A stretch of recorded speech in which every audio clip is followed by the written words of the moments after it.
Hey everybody, it's Kevin with Kevin's Beard Channel, Beard and Brew, bringing you another video today. Thank you very much for tuning in, and it's great to see you all. First off, I want to say that if you like what you see today, please subscribe and like. But even more importantly, for today's video, please do share this because it's going to be really important for a lot of men out there. Today I'm going to be talking again about prostate cancer. This is really more about what to expect after you've been diagnosed with prostate cancer, after you've had your surgery, and then what comes after that. And trust me, this is going to be brutally open. I'm going to tell you everything that's going on with me in my life and what's happened during surgery, after surgery, and kind of what to expect. So the first thing is, how do you feel after you've been diagnosed? You get the prostate, the PSA back. You find that your numbers are high. Your doctor sends you to a different doctor who gets you the prognosis of, hey, guess what? You've got cancer. Man, that is a big one. When you're sitting across the desk from your doctor and your doctor tells you that you have cancer, I don't care who you are, what you're expecting or anything else, it hits you like a ton of bricks. You're not expecting it. I certainly didn't. I'm 63 years old. I'm in pretty darn good health. 6 feet tall and 175 pounds. I've always kept myself in pretty good shape. And you get this diagnosis of cancer and it's devastating. But then you have to go through the ideas of what do we do from here? Now, some guys say, you know, it's just prostate cancer. I'm sure it's going to be okay. Other guys are like me, where it was an aggressive kind of a cancer. I couldn't help myself. I had to go in for surgery. So what happens during surgery? What do you expect during surgery? Well, it's like any other surgery. You go in and they give you a shot in your hand where you start getting your fluids, and then you go in and you get all the tests and everything going on.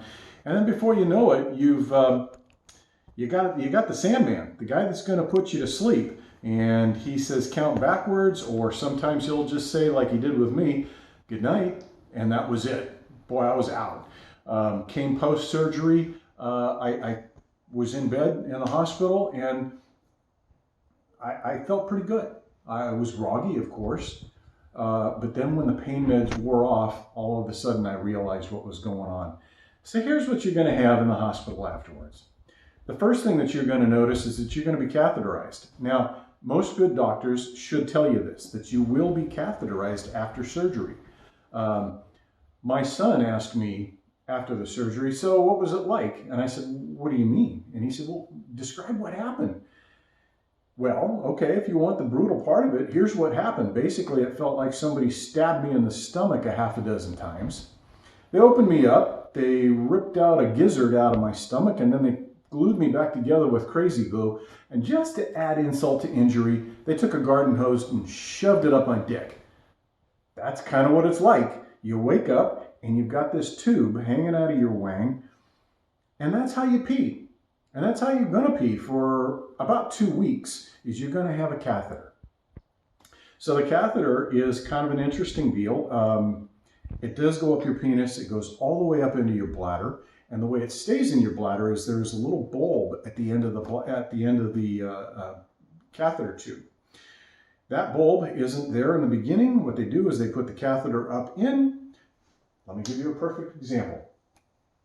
This is a little prostate plush that my daughter sent me. It's kind of cute, but this is going to be a great tool. So there's your pee hole, and the catheter goes up through. Now this is the prostate. This is no longer here because they've done the prostate surgery, and just above the prostate is your bladder.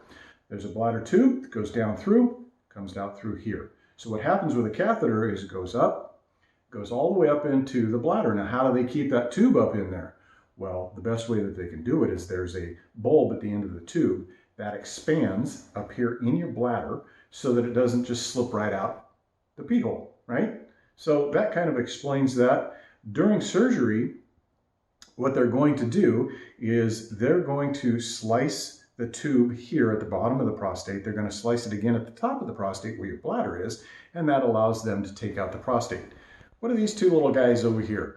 Well, these are lymph nodes. These are the things that allow you to control urine as well as to control semen. Now, once they take those lymph nodes, these don't come out, but there are pieces of it that come out. There are going to be some seminal veins that are going to come out, and this is going to make it so that you will never have semen again. So never have to worry about ever getting anybody pregnant again. But those seminal fluids that are coming out of there no longer. So this is another thing that I'll talk about later because it is kind of a weird thing. So anyway, they're going to slice here, they're going to slice here. You're going to have a tube here, and you got a little tiny tube coming out of the bladder. And what's going to happen is this prostate comes out. They take this tube and this tube up here. They're going to sew them together, and that's how urine is now going to flow. So that bladder is going to, or I'm sorry, the catheter is going to go up the tube. It's going to go into the bladder. There's going to be a bulb up in there, and that's going to keep the tube from coming out. Now, what's going to happen from there is you're going to have a catheter bag.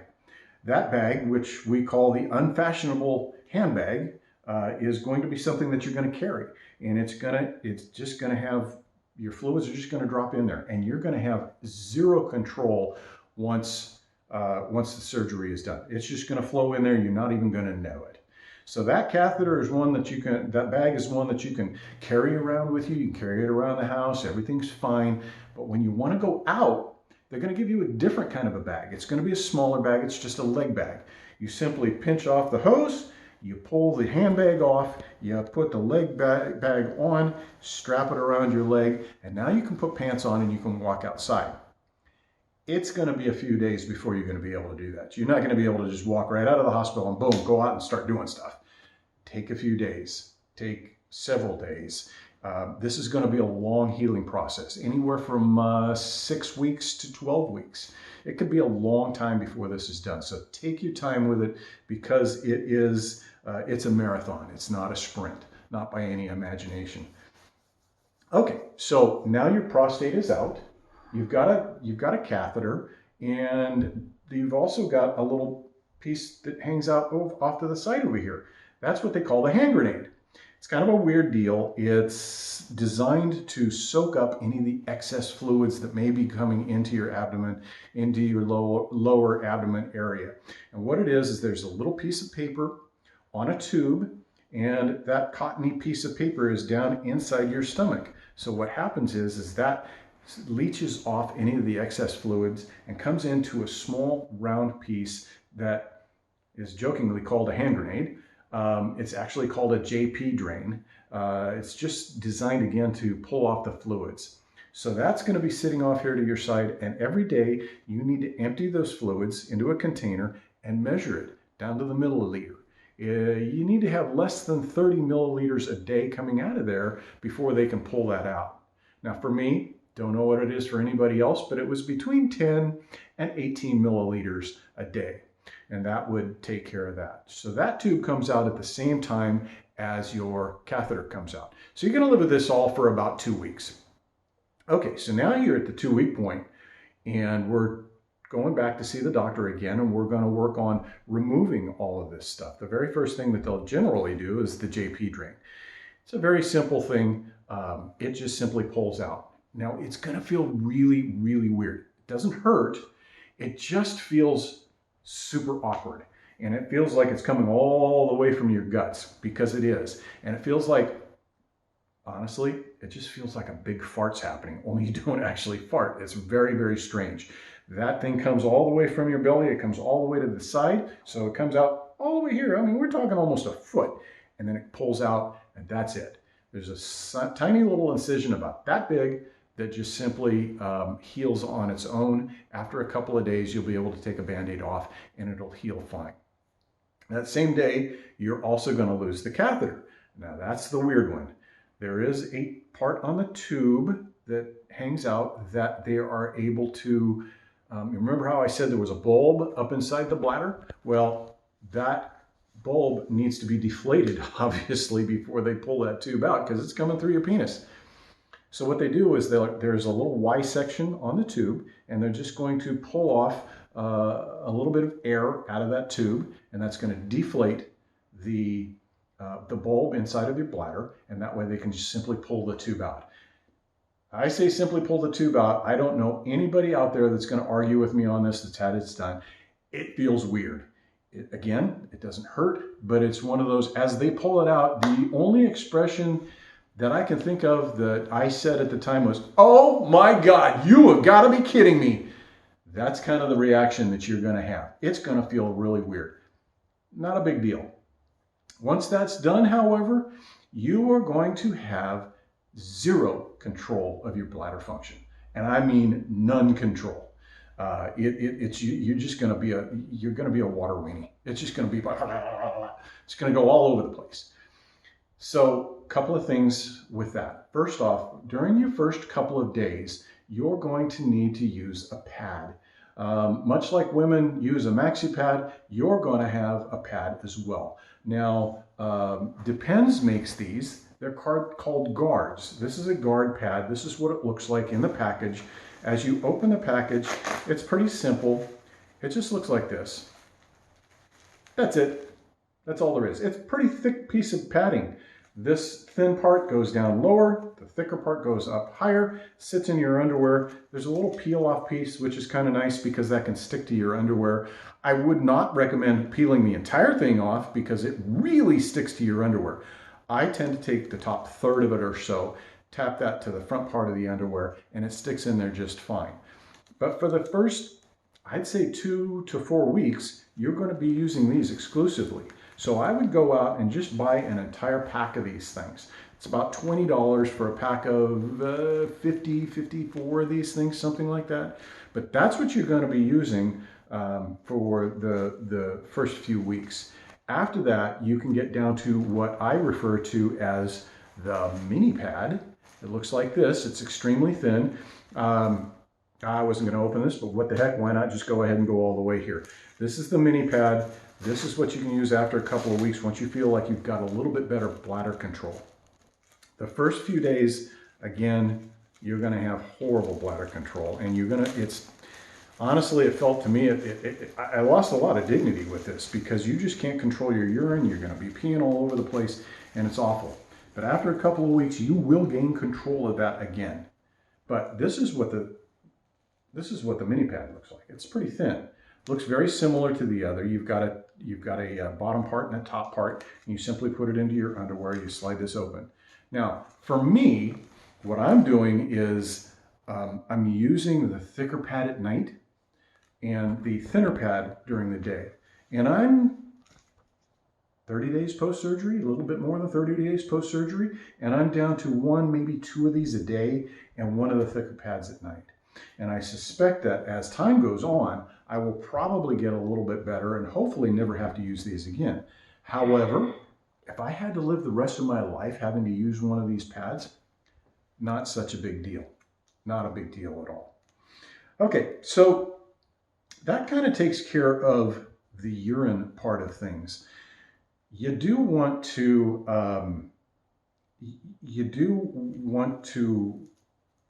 kind of pay attention to what's happening with your urine throughout the days. You'll get better at controlling it as time goes on.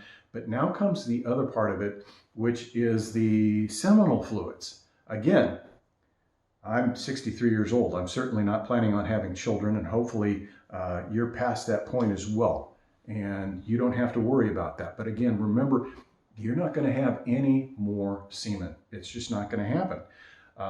So sex is going to be a little different. You're not going to, let me step back a little bit, because here's something that's really, really important that somebody did explain to me. Fortunately, a good friend of mine who happens to be a lifelong military nurse. He has gone through all of this for years and years with many other people. He told me that you're going to lose a little bit of length off of your penis. And this is true. Now let me explain this. I'm going to bring the prop back in so that we can get into this real quick. Remember I said that they're going to clip it here and they're going to clip it here and they're going to take those two pieces and sew it together? Well, guess what?